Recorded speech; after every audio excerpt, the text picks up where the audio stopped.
I still feel, following Autumn's presentation last night, and it's coming up again. I don't think it was a coincidence that when I went back to my hotel room last night, and I don't think it was you, I think it was another release, I fevered quite a bit of the night. And when I've continued to reflect on her story, her presence, and her energy, it comes back. That's a warning, because I'm feeling pretty emotional right now. Have been all day since that experience. I am floored with humility to be in the same room, much less mentioned in the same breath, as Richard Jaffe, Autumn, and may I call you Dr. Larry? Hopefully that won't get you in any trouble, and if so, I'll be there. I'll be there. Yeah. I really am honored to be here.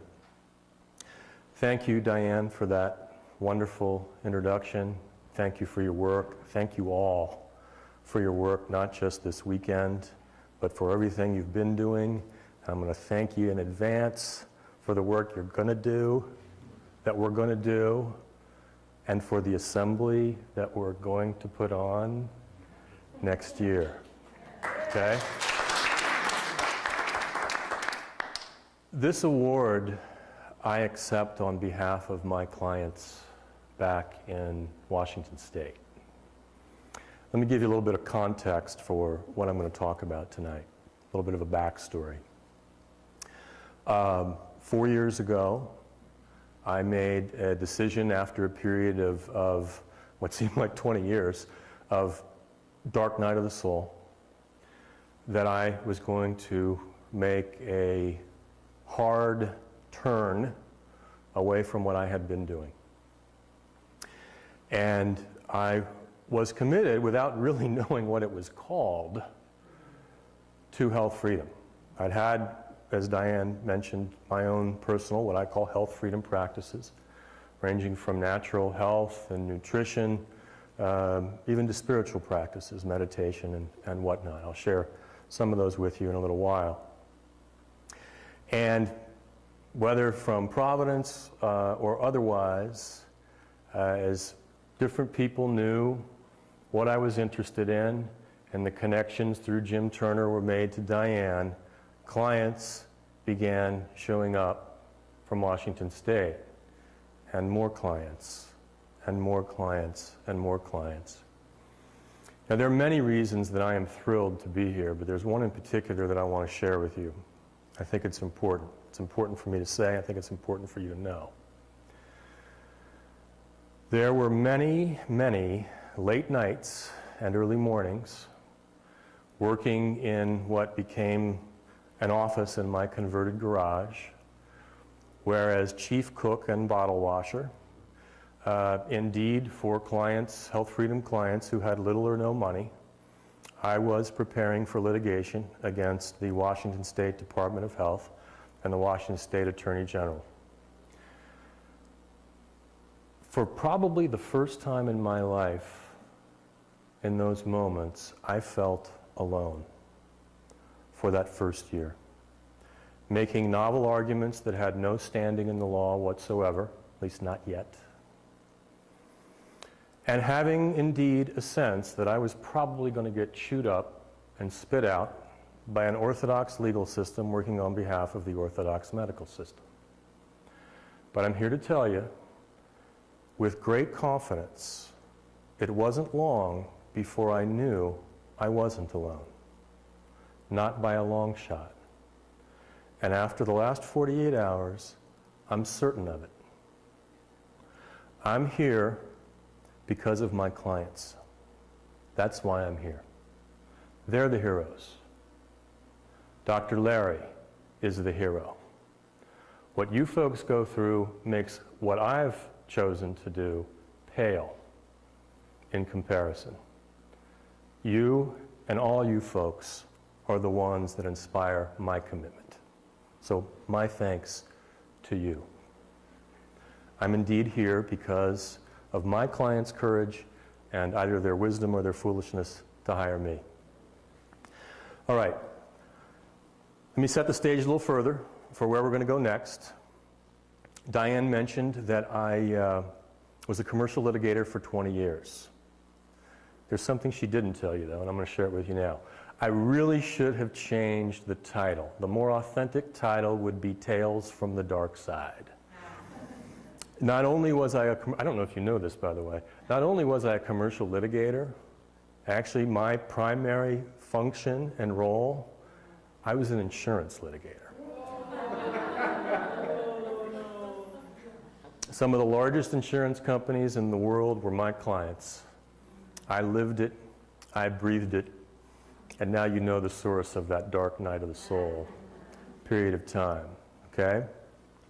So I'm going to give you, in a fashion, a bit of my download of what that experience was like in terms of what we're up against moving forward. I'm going to give you a little bit of a perspective from someone who's been on the dark side. And as I said, I've got a little bit of emotion and energy about it. So let's take a ride and see what happens. Let's see if this works. No, I do. I just needed to turn this on. Okay. Anybody know what this is? A Tibetan singing bowl. It's an ancient representation for me, a 3,000-year-old representation for me, of a principle.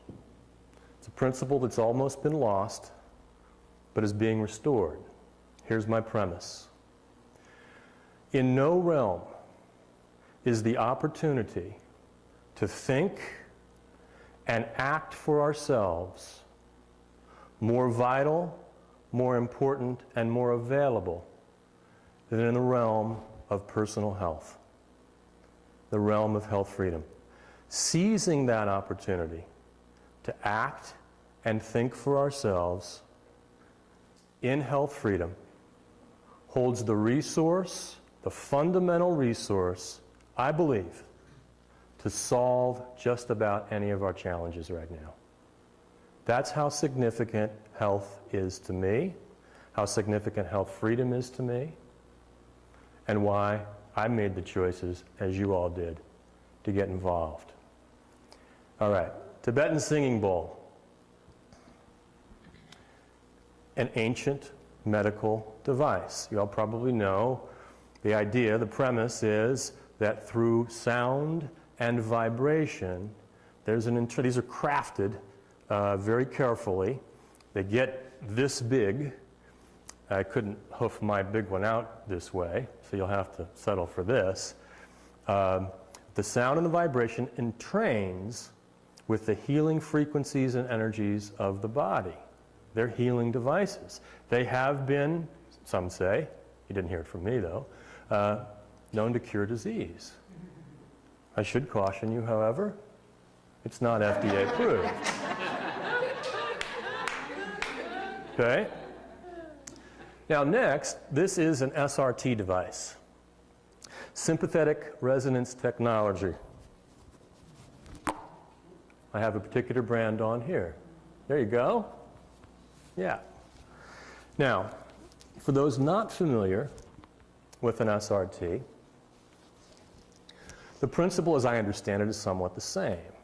The technology entrains with my electromagnetic field to enhance it and also insulate it from interference from artificial EM frequencies.